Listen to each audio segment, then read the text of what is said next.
नमस्कार. आमच्या परसबागेमध्ये आम्ही मुळे पण लावले होते. आता उन्हाळा सुरू झालाय. एक दोन मुळे तसेच राहिले आहेत. मोठे होत होत त्यांना अशा बिया लागलेल्या आहेत. तर मुलांना तुम्ही मुळ्याच्या बिया पाहिल्या का रे? हा, परंतु मुळ्याच्या शेंगा पाहिल्या का? ह्या मुळ्याच्या शेंगा आहेत. आलं लक्षात? मुळा मोठा झाल्यानंतर त्याला अशी छान पानं लागतात. आता हे पानं वाढून गेले आहेत, परंतु याला काय लागल्या? शेंगा. याला भरपूर शेंगा लागल्या.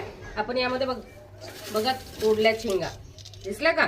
आणि या शेंगांच्या आतमध्ये काय आहे? याचे काय आहे टिटिक्षू?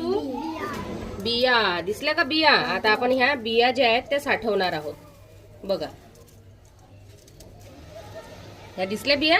ह्या आहेत मुळ्याच्या बिया. आलं लक्षात? ह्या बी आपण जमिनीमध्ये पेरलं की परत काय येईल?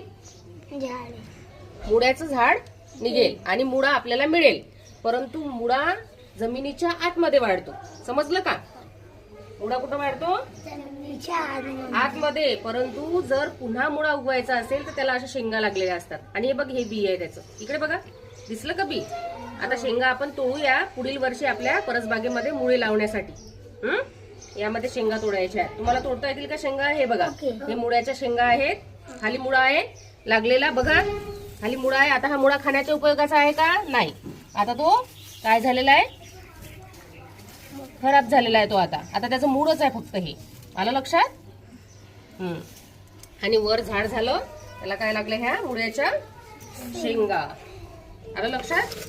बघा मुळ्याच्या शेंगा दिसल्या?